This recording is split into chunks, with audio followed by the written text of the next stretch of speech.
They thought they had you. You should have seen their faces. The way their eyes lit up when you walked right into it.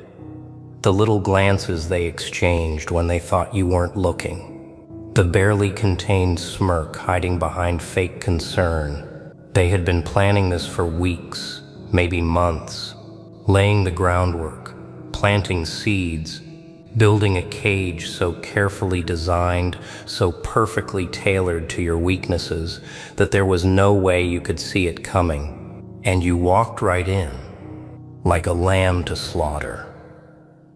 Like a fool who couldn't read the room.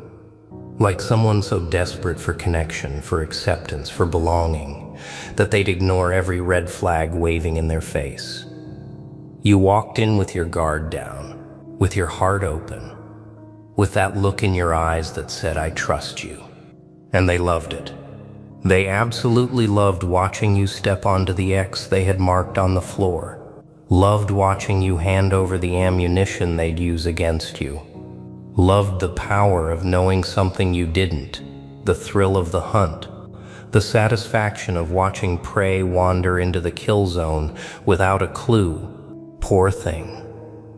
So naive, so trusting, so easy. That's what they were thinking. That's the story they were telling themselves.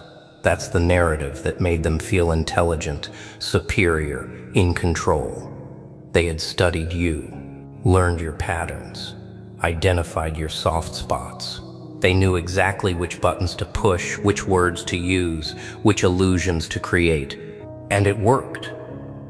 You fell for it. You believed them. You opened up. You let them in. You gave them exactly what they needed to destroy you. At least, that's what they think happened. That's the version of events playing in their heads right now. The version where they're the architects and you're the blueprint that got built exactly to their specifications. The version where they pulled the strings and you danced. The version where they won. But here's where it gets interesting. Here's where the story they've been telling themselves starts to develop cracks. Little fractures in the narrative they can't quite explain. Details that don't add up. Moments that feel wrong when they replay them at 3 a.m. Questions that keep surfacing no matter how many times they push them down. Like, why weren't you more surprised when the trap sprung, when the mask came off, when they finally revealed what they'd been planning all along? You should have been devastated, shattered, broken into pieces on the floor. That was the whole point. That was what all the planning was for. That moment of destruction, that look of betrayal in your eyes, but it never came. But you just looked at them, not with shock, not with hurt, not even with anger. You looked at them like someone watching a movie they've already seen, like someone reading a book they wrote themselves, like someone who knew the ending before the first chapter even started. And that look, that calm, quiet, knowing look, it's been haunting them ever since. They tell themselves it was denial, shock, your brain protecting itself from the trauma. They tell themselves you just hadn't processed it yet, that the breakdown would come later, in private where they couldn't see it. They tell themselves the trap worked exactly as planned. But deep down, in that place they don't visit often, they know something's wrong because predators know prey. They've hunted before. They've watched the moment of realization cross a victim's face. They know what fear looks like, what betrayal looks like, what the collapse of trust looks like. They've fed on it, they recognize it, and they didn't see it in you. They saw something else, something they can't name, something that made their victory feel hollow the moment they claimed it, something that flipped a switch in their gut from satisfaction to unease. Let me tell you what they missed. Let me tell you what was actually happening while they were celebrating their cleverness, while they were patting themselves on the back, while they were congratulating each other on a successful hunt. You were taking notes. Every lie they told, documented. Every manipulation tactic they used, cataloged. Every weakness they revealed while trying to exploit yours, filed away for future reference. Every mask they wore, photographed in your memory. Every crack in their performance, measured and mapped. They thought they were studying you, running experiments on your emotions, testing how far they could push, how much they could take, how completely they could control you. But you were running your own experiments. You were studying how they operate under the illusion of power, how they behave when they think they've won, what they reveal about themselves when they think no one's really watching. You were collecting data they didn't even know they were giving away. Every secret they told you to gain your trust. You knew it was bait, and you took it anyway. Not because you believed them, but because you wanted to see what kind of secrets they use as currency, what they think is valuable, what they're willing to trade. Every vulnerability you shared with them, calculated. You gave them exactly what they needed to feel in control, fed them the weaknesses they were looking for. Let them think they had found the cracks in your armor. But those weren't cracks, those were doors, and you chose what walked through them. Every time you ignored a red flag, you saw it. You saw all of them, counted them, analyzed what each one revealed about their strategy. You didn't miss the signs, you collected them, built a profile so complete that you could predict their moves before they made them. They set a trap for a mouse. What they caught was something else entirely. And the beautiful part, they still don't know. They're still walking around thinking they pulled one over on you, still telling their friends about the time they outsmarted you, still believing the story where they're the clever ones and you're the cautionary tale. Let them believe it. Let them marinate in that false confidence. Let them think they understand what happened. Let them sleep peacefully in their certainty, because that certainty, that arrogance, that absolute conviction that they know how this played out, that's your cover. That's the smoke screen that lets you move undetected, the disguise that keeps you invisible. As long as they think you're the victim, they'll never see you as the threat. As long as they think they won, they'll never prepare for what's coming. As long as they underestimate you, you have all the advantage you need. You didn't walk into their trap because you were blind. You walked in because you needed to see it from the inside, needed to understand how they build their cages, needed to learn the architecture of their deception so you could recognize it anywhere, in anyone, for the rest of your life. They gave you a master class in manipulation, and they paid for your tuition with their own secrets. Every technique they used on you, you now own it. You can spot it from a mile away. You can deploy it if you ever need to. You can teach others how to defend against it. You took their weapons and added them to your arsenal. Every ally they revealed during the process. Noted. You now know exactly who's in their network, who enables them, who participates, who looks the other way. You have a map of the entire ecosystem that supports their predation. Every weakness they accidentally showed while feeling powerful, that's your insurance. Because people are never more honest than when they think they're in control. They let things slip. they get careless. They reveal the soft spots they usually protect. And you were paying attention while they were performing. You know things about them now that they don't even know about themselves. You saw patterns in their behavior that they've never examined. Connected dots between their words and actions that expose inconsistencies they've never confronted. You understand their psychology better than they do because you studied them without their knowledge, without their defenses up, without the mask they show to the world. They thought they were the psychologists and you were the patient. They were the specimen. You were the scientist. And now you have data, research, intelligence gathered through voluntary surrender. They opened their playbook and walked you through every page, thinking they were teaching you a lesson about your own weakness. The lesson they actually taught you was about theirs. But here's what really should terrify them. Here's the part that would keep them up at night if they ever figured it out. You're not angry. A victim would be angry. A victim would want revenge. A victim would be plotting their downfall, fantasizing about the moment they get to turn the tables. A victim would be consumed by what happened, defined by it, driven by the need to make them pay. But you're not a victim. You're a student who completed a course.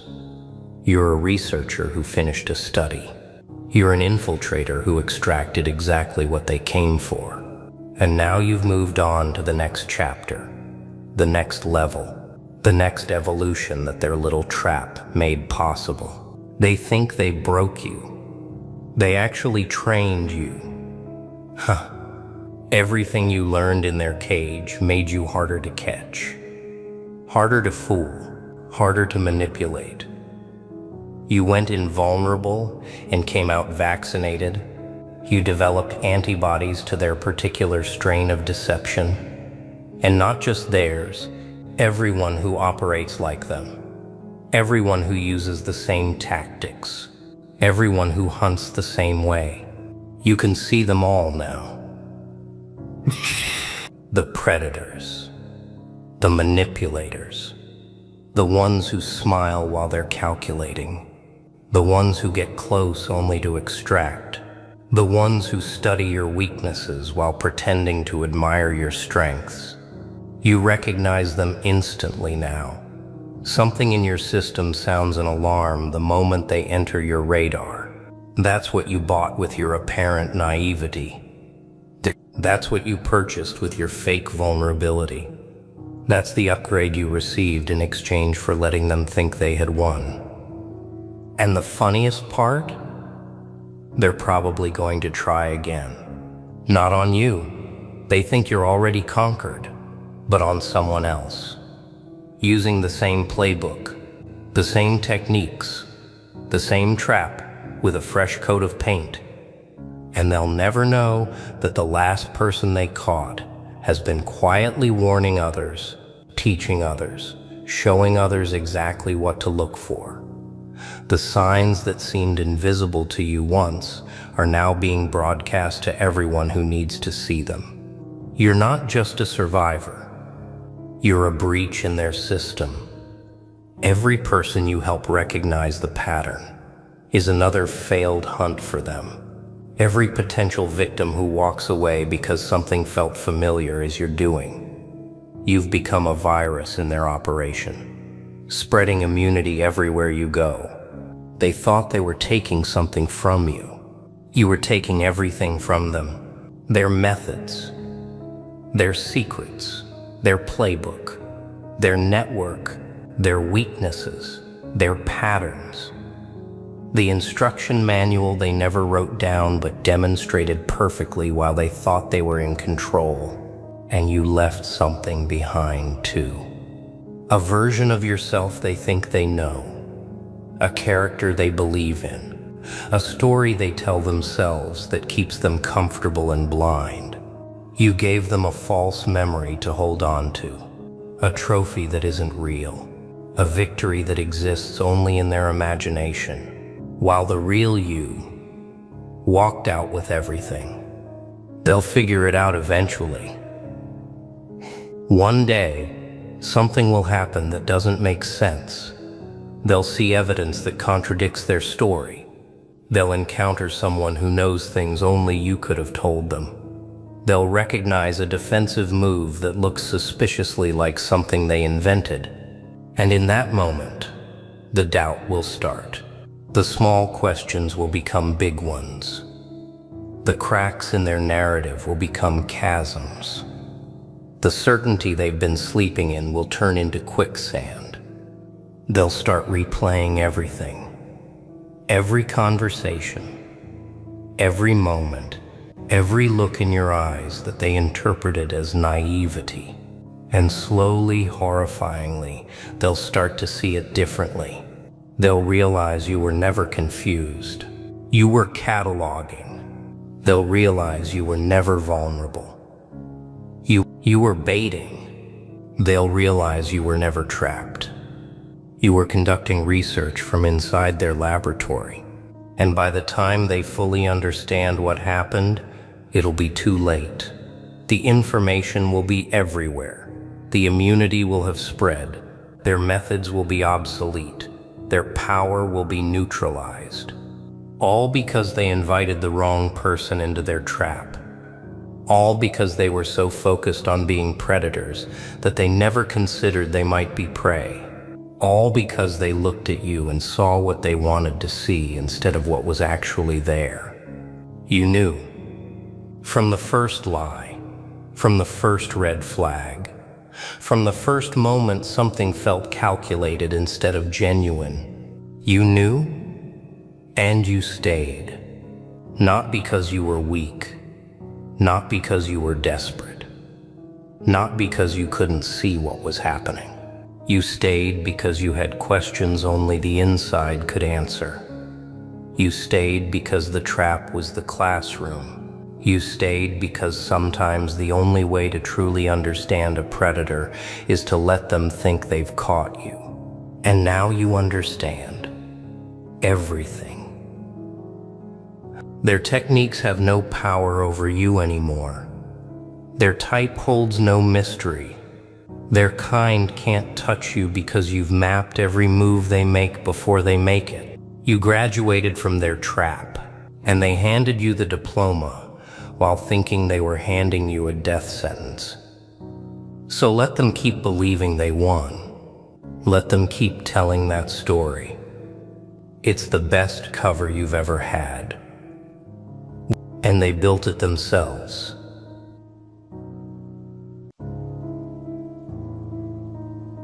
So, you finally felt it, that subtle pressure behind your eyes, that quiet weight in the room when nothing was happening, that sense that silence itself had started listening. Good. That means you're paying attention. For months, you lived your life like normal, at least that's what it looked like from the outside. You woke up, you moved through the day, you spoke to people, you existed. But behind the ordinary surface, something else was unfolding, something unseen, something patient, something watching. They didn't announce themselves. They never do. They didn't knock. They didn't warn you. They didn't interrupt. They just observed from a distance, from the margins, from angles you weren't supposed to notice. They watched how you walked into rooms. They watched how long you paused before answering questions. They watched the patterns in your habits, the gaps in your routines, the moments when you thought no one was paying attention. And for a long time, you told yourself it was nothing. Coincidence, imagination, overthinking. That's always the first stage, because the system depends on disbelief. It survives on people dismissing their own awareness. It thrives when intuition is labeled paranoia and perception is treated like a flaw. But you didn't dismiss it forever. You noticed the repetition, the timing, the alignment, the same presence showing up in different forms, different faces asking the same kind of questions, different platforms echoing the same signals. You didn't panic. You didn't confront anyone. You didn't run. You observed back. And that's where everything changed. Because the moment you stopped reacting and started watching, the balance shifted quietly, irreversibly. They thought they were studying a subject. What they didn't realize was that the subject was awake, not alarmed, not defensive, awake. You let them watch. That part matters. You didn't try to disappear. You didn't scramble to erase yourself. You didn't perform innocence or guilt. You stayed consistent. And consistency is terrifying to a system built on control. Every move you made was clean. Every decision aligned. Every day looked ordinary. And that made it worse for them. Because there was nothing to grab onto. No fracture. No contradiction. No pressure point. They expected tension, they found calm, they expected concealment, they found transparency, they expected fear, and instead, they found presence. So they kept watching. Weeks passed, then months, and slowly, almost imperceptibly, the observation changed tone. At first it was distant, clinical, procedural. Later it became curious. Why isn't this one changing? Why isn't this one adjusting behavior? Why isn't this one folding under awareness? Most people do. Most people shrink when they feel eyes on them. They self-edit. They filter. They distort themselves to fit expectations they can't even see. But you didn't. You became more precise, more deliberate, more yourself. And that confused them. You stopped living as if you were being evaluated. You stopped offering explanations. You stopped anticipating reactions. You didn't push back. You didn't comply. You simply existed without permission. And that's when their notes stopped making sense. Their reports contradicted each other. Their profiles collapsed under their own weight. Their predictions failed. Subject shows no deviation. Subject displays no escalation. Subject does not respond to stimulus as expected. Do you know how unsettling that is to people who rely on models, to people whose authority comes from categorizing, predicting, labeling? You became an anomaly, not because you were extreme, but because you were stable. So they adjusted their approach. The watching became closer, more obvious, almost deliberate. They wanted you to notice, not to scare you, to confirm something. They wanted to know if you were aware, and you were. But you didn't acknowledge them. You didn't signal. You didn't flinch. You didn't perform recognition. You let their presence exist without reward. That was the moment they lost control. Because attention is currency, and you didn't pay. Instead, you did something subtle. You lived openly. You spoke honestly. You moved without hesitation. You let your routines remain visible, not careless, intentional. They expected secrecy. You gave clarity.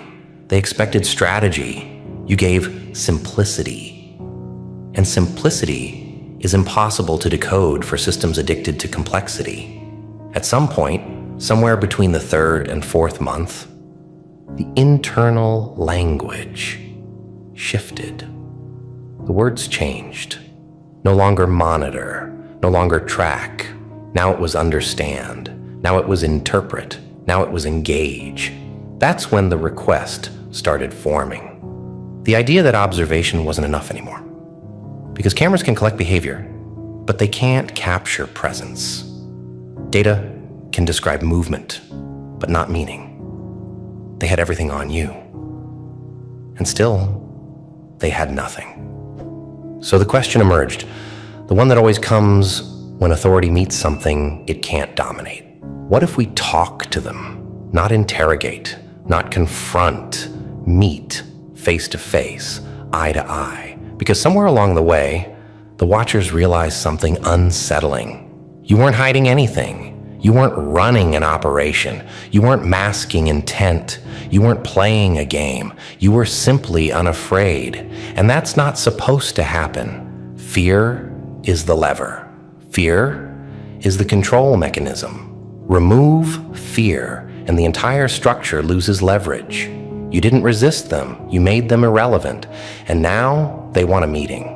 Not because they've discovered something, but because they haven't. Think about that. Months of surveillance, endless observation, resources spent, and no conclusion, no threat, no crime, no deviation, just a person who exists without shrinking. So what do? They escalate. They bring it into a room. Because proximity creates pressure, or at least it's supposed to. They imagine a sterile environment, controlled lighting, neutral tones, authority seated across from you. They imagine questions designed to guide, trap, extract. They imagine regaining narrative control. What they don't realize is that the meeting isn't for you. It's for them. Because by watching you, they expose themselves, their methods, their assumptions, their limits. They revealed how the system thinks, what it fears, what it doesn't understand, what it cannot process. You learned everything by doing nothing. You saw the shape of the cage because they kept walking around it, and now they have to step inside your presence to reconcile what their screens couldn't. Here's the part that unsettles them the most. You weren't trying to send a message. You weren't trying to prove a point. You weren't positioning yourself as anything. You just refused to perform. And that refusal spread, not outward, but inward. The people watching you began to feel it. The quiet discomfort of observing someone who doesn't need approval. The subtle envy of someone who isn't negotiating their identity. The creeping question: why are we watching this person? What are we actually looking for? Some of them asked for reassignment. Some of them stopped writing detailed reports. Some of them started questioning the framework itself. You didn't disrupt the system. You infected it with doubt. And doubt is far more dangerous than resistance. Now, the meeting is necessary, not to control you, to stabilize them, because the system can tolerate rebellion. It can manage conflict. What it cannot tolerate is someone who simply steps outside its psychological gravity. They want to categorize you, give you a label, anything that makes you manageable, visionary, threat, outlier, case study. It doesn't matter which. Labels reduce uncertainty, but you don't fit, and that terrifies them. So when they sit across from you, understand this. They're not evaluating you. They're trying to understand themselves. They want to know how someone can exist without the fear they rely on. They want to know how you stayed intact while being watched. They want to know if this is teachable or if it's a flaw in their design. They'll come with folders. You'll come with stillness. They'll reference timelines. You'll reference nothing. They'll ask questions designed to anchor you. You'll respond without urgency, and every second you remain calm will unravel them further. Because calm is not neutral. Calm is dominant in a system built on anxiety. You don't need to prepare. Preparation implies vulnerability. You don't need a strategy. Strategy implies opposition. You're not walking into a confrontation. You're walking into a revelation. They'll expect tension. You'll bring clarity. They'll expect defensiveness. You'll bring curiosity. They'll expect answers. You'll bring presence. And presence dismantles scripts. By the time they realize what's happening, the meeting will already be over. Not because you said something profound, but because you didn't need to. They watched you in silence for months.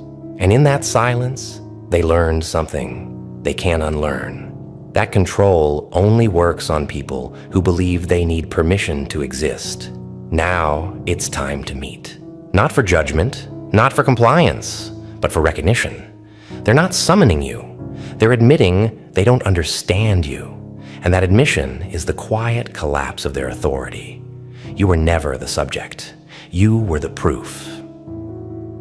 And here's the part they don't prepare for. The meeting doesn't begin when you enter the room. It begins the moment they realize they've already lost control of the narrative. because control depends on anticipation. On knowing how someone will behave under pressure, on predicting responses, and you are unpredictable only because you are authentic, they'll notice it immediately. The way you sit without tension, the way your breathing stays steady, the way your eyes don't dart or search for approval. They're trained to read micro expressions, to catalog hesitation, to measure stress responses, but you give them nothing to measure. You're not resisting them. You're not submitting. You're present, and presence has weight. They'll start with neutral language, polite, professional, scripted. They'll thank you for coming. They'll frame it as routine. They'll suggest this is just a conversation. But beneath the surface, there's urgency. Because silence has been their tool for months, and silence stopped working. They'll ask about your routines. You'll answer plainly. They'll ask about your work. You'll speak without embellishment. They'll ask about your thoughts. And that's where the shift happens. Because you won't give them what they expect. They expect guarded answers, deflection, strategic ambiguity. Instead, they'll hear clarity. Not rehearsed clarity, not defensive clarity, natural clarity. And clarity is destabilizing, because clarity doesn't give them leverage. They'll try to guide the conversation, subtly at first. They'll introduce hypothetical scenarios, ask how you'd respond under pressure, test moral boundaries. They're looking for reaction, but you won't react, you'll listen. And listening is dangerous when the listener isn't afraid. You'll notice their discomfort growing, not because you're intimidating, but because you're unaffected. They'll realize something unsettling. You're not trying to convince them of anything. You're not asking for validation. You're not negotiating your place in the system. You don't need them to agree with you. And that makes their authority feel thin. At some point, one of them will break pattern. Not loudly, not dramatically, just a small deviation. A question that isn't in the script, something personal, something revealing, and that's when the room changes, because the watchers have spent months looking at you as an object, a data point, a variable, a file. But sitting across from you, they're forced to confront something else. You're human, fully, not reactive, not fragmented, not compromised.